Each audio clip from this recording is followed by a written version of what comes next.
All right. Ready to dive into some Mayan prophecies? Sounds fascinating. Yeah. Today we're exploring the concept of the Serpent of Light. Okay. Based on this pretty wild YouTube audiobook transcript. Mm-hmm. It's this firsthand account of someone who participated in these Mayan ceremonies. Right.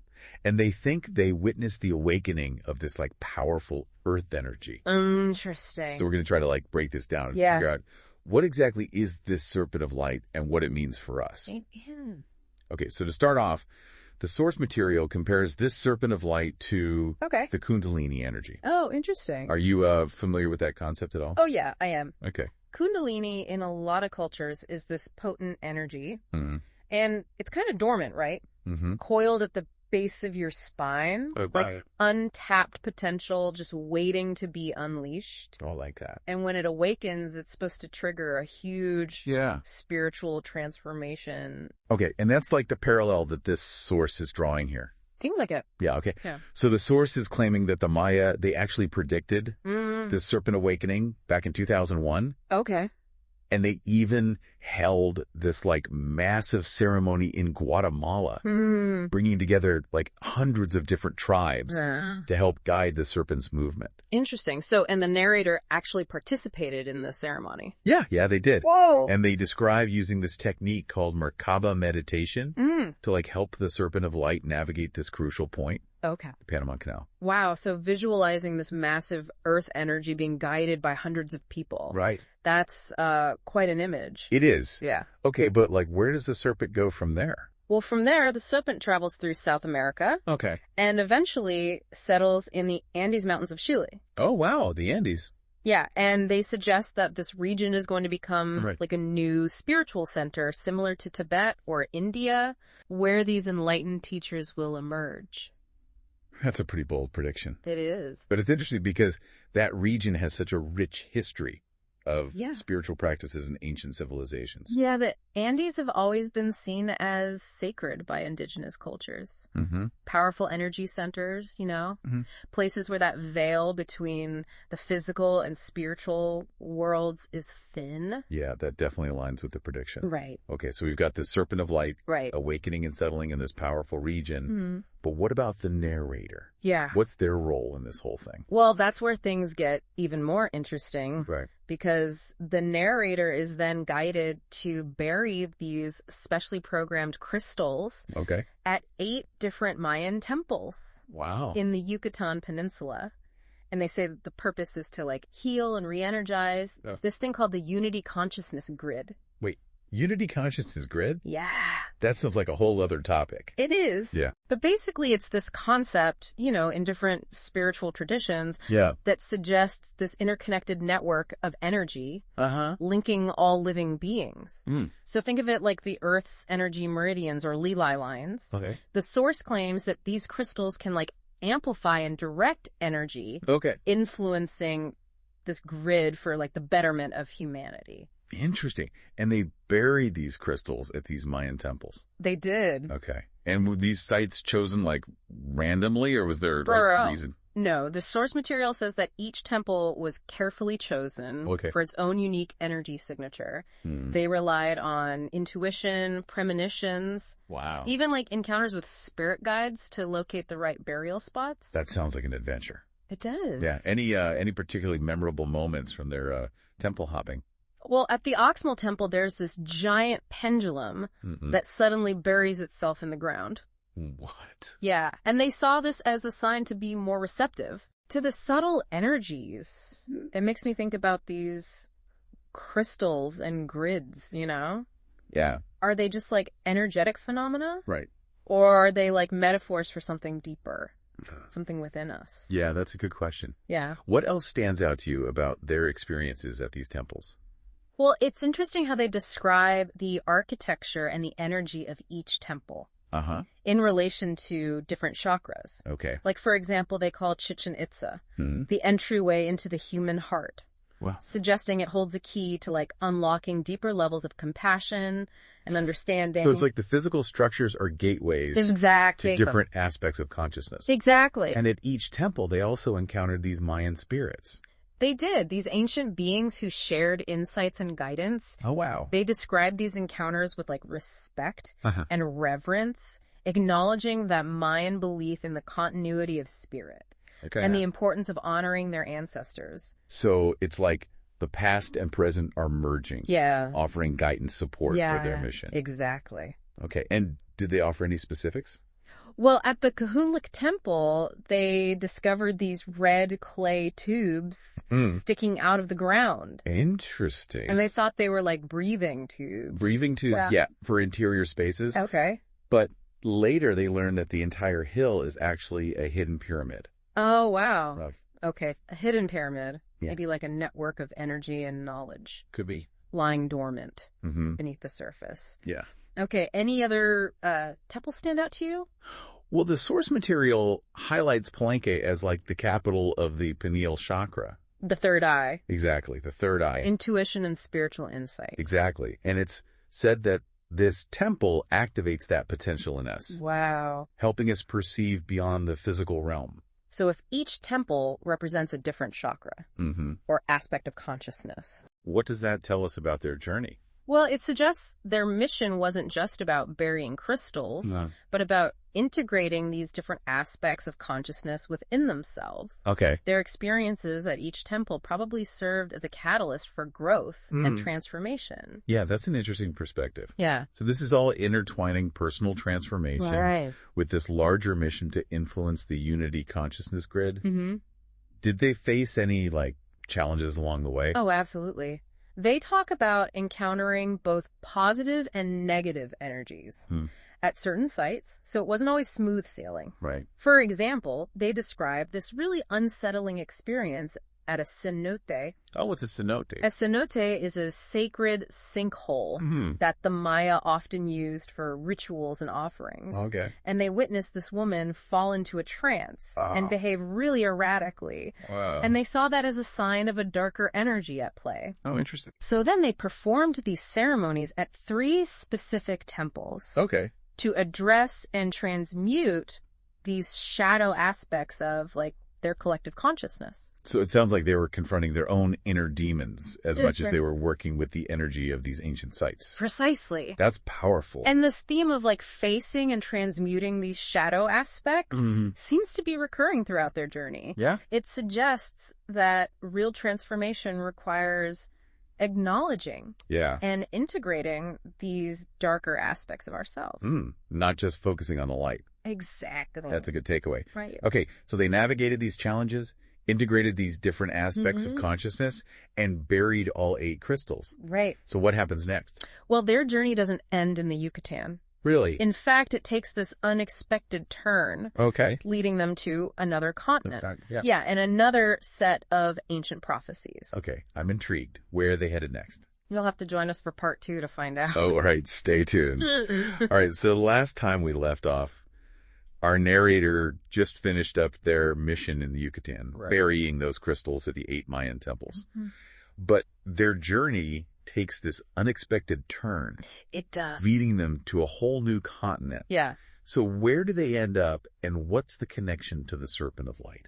Well, the narrator gets this invitation from a Maori elder in New Zealand. New Zealand? Yeah. Wow, that's quite a jump. It is. What's the connection? Well, this Maori elder, he believes that his people, the Waitoha, yeah, they hold this crucial piece of the puzzle when it comes to understanding the Serpent of Light and its role in what he calls the world ascension process. Okay, world ascension process. So New Zealand, 60,000 years. Right. That's a staggering amount of time. It is. What kind of knowledge are we talking about here? Well, the source material is a little vague on the specifics, but it seems to be about this deep understanding of the Earth's energy. Right. Maybe similar to that unity consciousness grid we talked about. Right, right. And the Maori elder emphasizes that this knowledge is encoded in their DNA.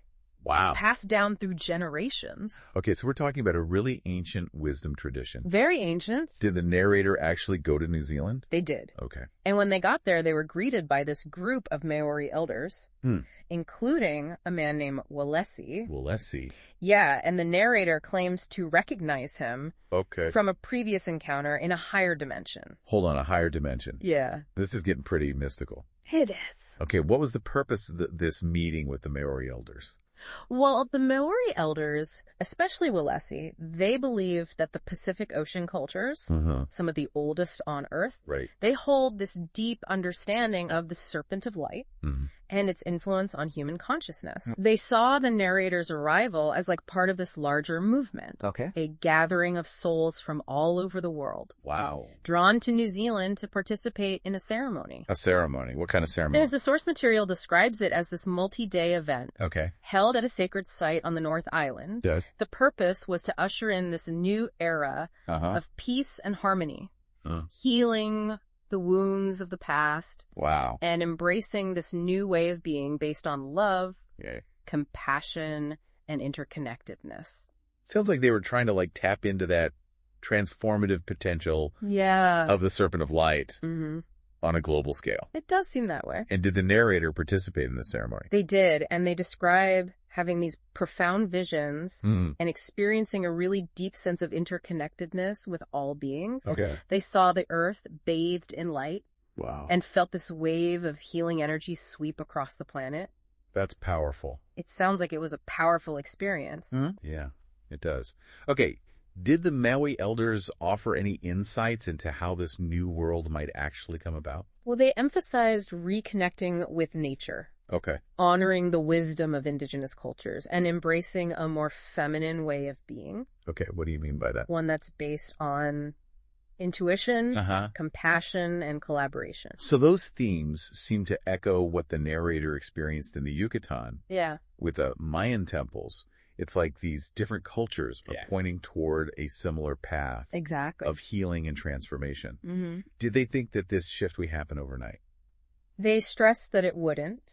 It would be this gradual process, a collective awakening that would take patience, perseverance, and a willingness to embrace change. So it's not about waiting for somebody else to fix things. No. It's about taking responsibility for our own transformation. Exactly. Contributing to a collective shift. Yeah. And they said that everybody has a role to play, no matter how small. It's about listening to our hearts, trusting our intuition, following the guidance of the spirit. So aligning with the flow of the Serpent of Light. Yeah, that's a good way to put it. Letting its transformative energy guide us. And they also talked about the importance of forgiveness. Forgiveness. Why do they emphasize that? They saw forgiveness as essential for releasing old wounds and grievances, creating space for healing and transformation. It's about freeing ourselves from the past so we can move forward with love and compassion. So it seems like this trip to New Zealand, it was about more than just learning about these Waidaha traditions. It was about integrating those teachings and applying them to this larger vision of global transformation. Yeah, it's like the narrator was gathering all these different threads of knowledge, weaving them together into this tapestry of understanding. And this understanding isn't just for them. It's meant to be shared with the world.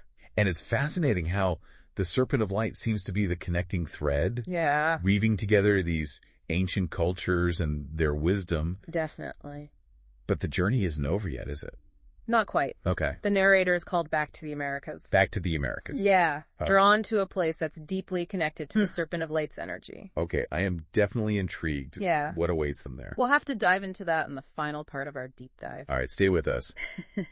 So we followed the narrator from the Mayan temples in the Yucatan all the way to a ceremony with the Maori elders of New Zealand. And now they're headed back to the Americas. It sounds like some kind of grand finale. It does. Okay, so what can you tell us about this final destination?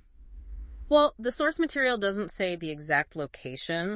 But it's described as like somewhere in the southwestern United States. So a place that's already known for powerful energy. Yeah, energy vortexes, ancient sites. Okay, and what's the purpose of this final ceremony?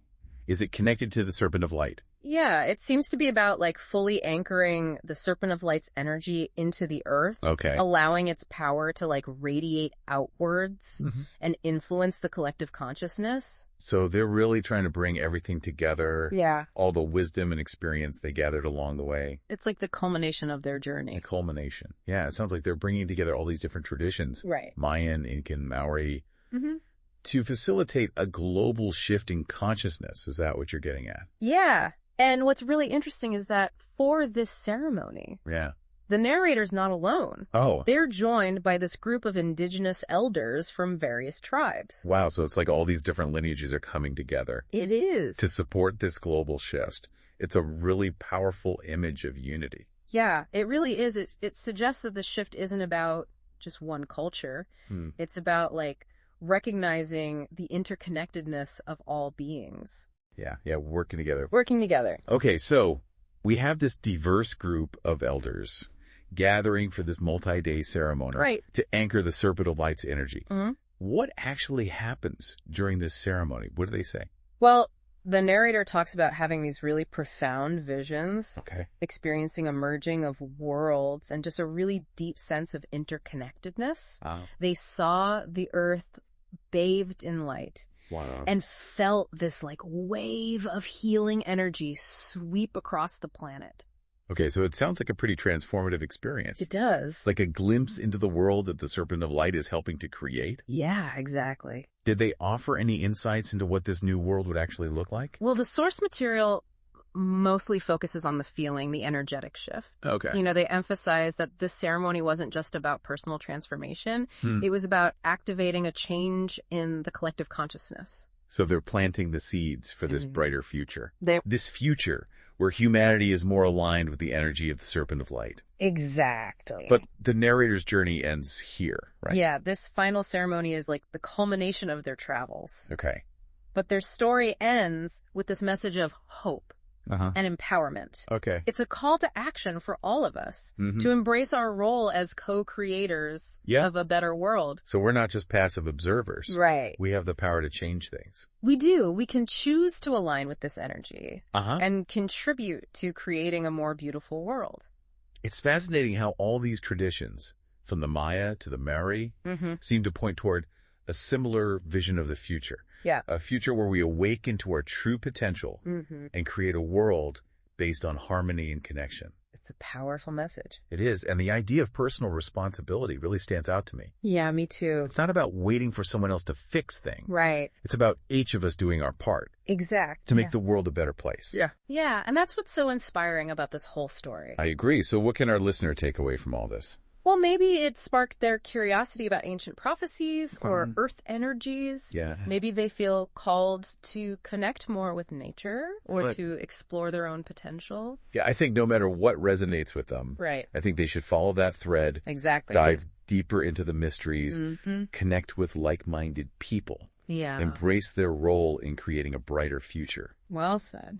So to our listener, we hope this deep dive has been insightful and inspiring. Definitely. And remember, the Serpent of Light's energy is flowing through all of us. It is. Just waiting to be activated. The question is, how will you choose to use that power?